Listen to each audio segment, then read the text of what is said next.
steel. So I could hardly notice more.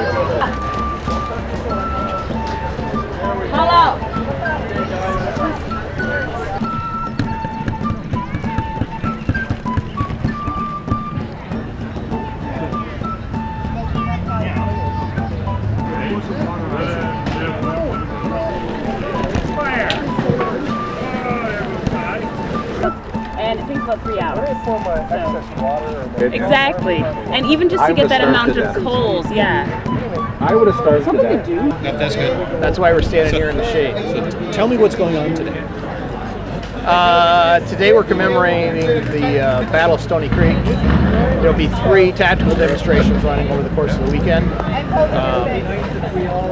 We're going to do a ceremony, a VIP ceremony first, and then about an hour, maybe an hour from now, we'll be doing the first part, which is Americans, that would be us, capture Fort George, and what you're going to see is the pursuit of us chasing the British garrison from Fort George back to this vicinity.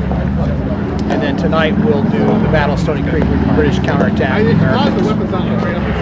That's basically what we're going to do.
And held them underneath the hunter's call, chasing after the fox. Well, this is one of the days that have lived in this era. Our light troops were trained to skirmish with the enemy, spread out across the battlefield. These men are trained to work in pairs or in trios, trying to pour a regular fire on the enemy. Interesting distinction. He contributed 5% of the forces that the American Army used during the War of 1812. But 80% of the fatalities came from those men in Kentucky. The men in Kentucky fought viciously throughout the war. They were renowned on both sides. Originally, the Kentucky Norsemen were supposed to wear black uniforms. After they became blue, was only fit for an officer. They were clever though in picking black, because anybody who knows what happens to the black dye when the sun gets at it, so they go out hearing these stories, and the stories that the newspapers put out was not that the natives were everyday normal people who just were culturally different. No, it was that they were all 9-foot tall, fire-breathing monsters with rippling muscles and long claws. You could rip your heart on your chest, chew on it a few times, then rip off all your hair, chop your skin. We know that's not true, but 200 years ago, you heard a war cry across the battlefield, and that's where it is. You have the Native allies. Well, suddenly the big man's real. And there are records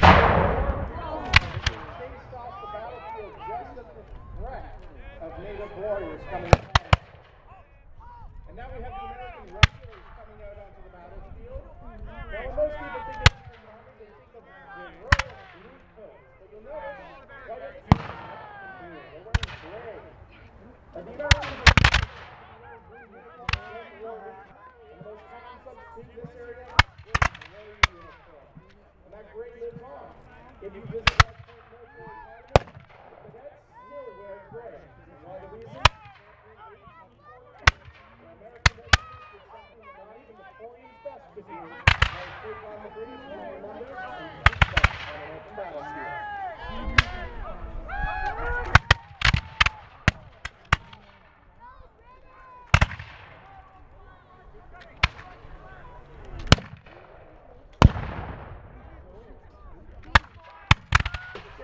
go back. The two sides firing each other in big moments. Now, there is a reason for this. It's not just to hopefully hit something, or part of that. It comes down to the main elements of the time period. The main weapon being carried is a smooth-bore musket that operates on a flintlock mechanism. Basically, it's a piece of wood put in a piece of steel, create a spark that sets off a flame reaction. This reaction can be simple. I go right in the same direction. 80% of them should have fired, and someone has hit something. Even up to 100 yards away. Lighting in this fashion, though, then produces one last bulb, and that is smoke. You can see that a little bit here in the smaller scale, and most battles of the time period state that once the fighting begins general, the first to see enemy is like 20 paces away. And at that range, you do not want to have the confusion over who to shoot and who not to shoot. So when people say the Red Coats were wearing a dumb uniform, remind them. That's more used to the British than to the Americans. Gray coated Americans for 20 minutes were being shot at by both sides. So if you want to wear camouflage 100 years ago, do it at your own time.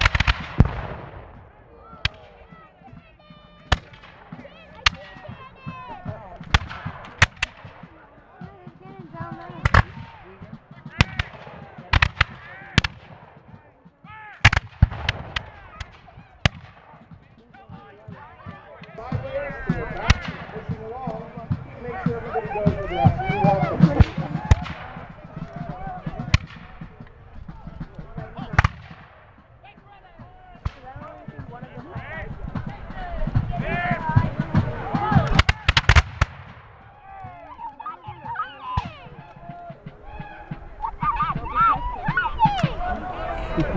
Now I know there's a few proud Canadians in the crowd, so I will point out we have a unit on the battlefield that is made up entirely of Canadians. The Canadian Volunteers. 153 men who joined and fought as a unit for the Americans. For a many disaffected subjects of His Majesty that viewed this as an opportunity to get back at some of the neighbors and to fight the idea of a republic in Canada. 153 Canadian subjects joined the unit and fought alongside the Americans all the way to the end of the war. Their commander, my name is Joseph was actually a sitting member of the House of Legislature when he accepted his commission in the United States. He would also burn down the village of Newark, interesting enough, his own constituents. And good news, in 1813, we shot him. Now feel free to clap that one. One of you brave Titans in an unmarked road in Buffalo, if you want to dig that. And if you want to see what that unit is, if you look at the center of the American line, close to where the yellow flag is, you see American troops that are wearing top hats with green bands and white cockades. These are the Canadian Volunteers. Now they are definitely going to fight hard because they have a death sentence on them if captured. In the history of Canada, only 8 times has someone been sentenced to hanging, drawing, and quartering, and all 8 were men who were seen as traitors. Any members of the Canadian Volunteers who were captured were to have this sentence carried out. So they definitely did not want to be captured and would fight for it.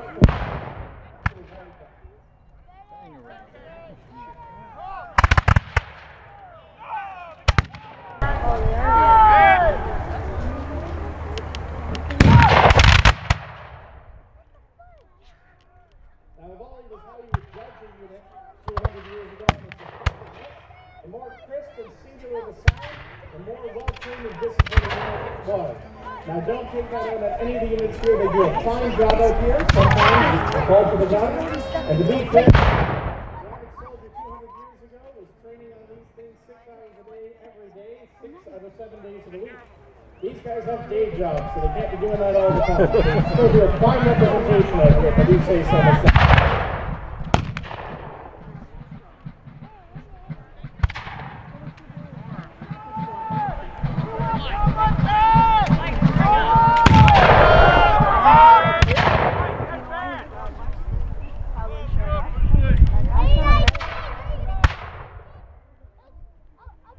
Now, once question I'm often asked is people are looking for the stars and stripes out on the battlefield. On the battlefield. Not have found it amongst the troops. Come get some. The national colors are being carried onto the battlefield. It's actually the blue flag you see the Americans carrying. The stars and stripes will not be carried onto the battlefield until the Mexican-American War, which would be fought 30 years later. Connecticut here is doing transplants.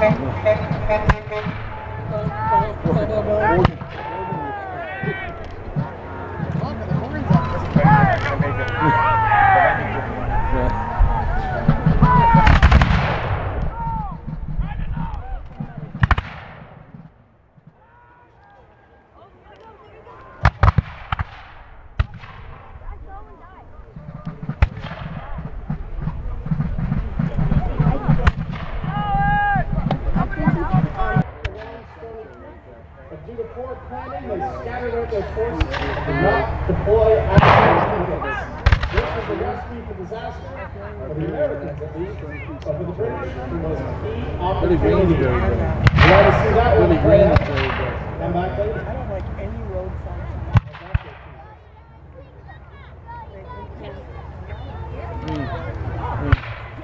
When they made the cemetery, it only was roadside.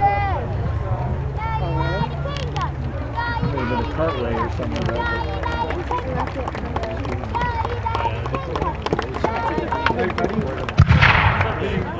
Oh no, that one's better. Look, you guys got it. You did, buddy. Hey, Tiana. So as the battle is winding down, we like to remember that this is still a battlefield. As much as this is entertainment for many of us and a hobby for some, this is still a place where men fought and died.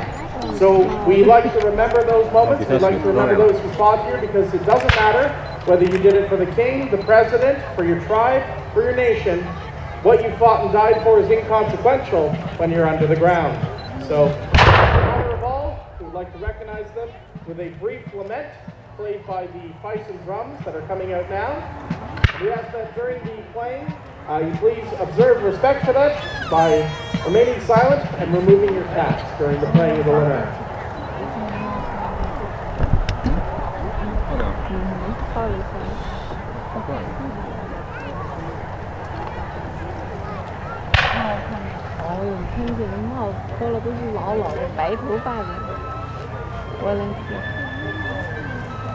This is a lament for the dead.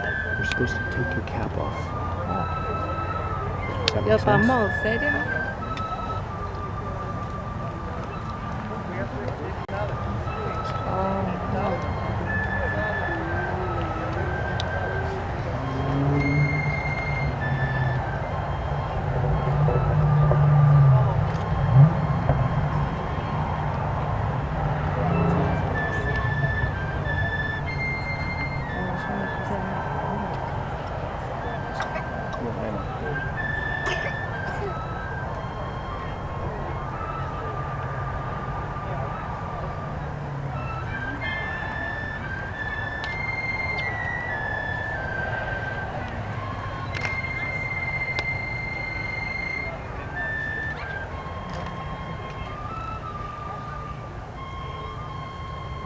And no one's allowed to.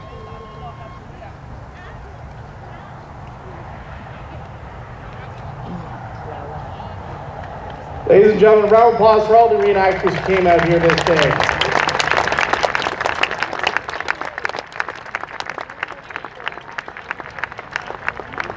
This is a great hobby for many individuals out here, and it was with sadness that I comment that one of ours was unfortunately unable to make it out this year, Don Dunlop, who unfortunately passed last year and was unable, and this was one of his favorites. So a few of these guys out here were firing off for Donnie today, and we're pleased to have the honor of doing that for him. So as you go about today, remember the reenactors out here, they have invested lots of time, energy, and resources into these impressions that they do. They are more than happy to talk to you if you're polite to them. They're more than happy to talk to you about any of their uniforms and equipment. Just remember, be polite, be nice, and be sure to check out. There's still plenty more things to do around here, plenty more things going on throughout the day. And hopefully we'll catch you later tonight when the big show happens at 8:30 if I'm not mistaken. And of course, stick around afterwards because there's fireworks. Because, well, fireworks are fun. Bring out everybody for that one. Other than that, enjoy the rest of your day here at Stoney Creek.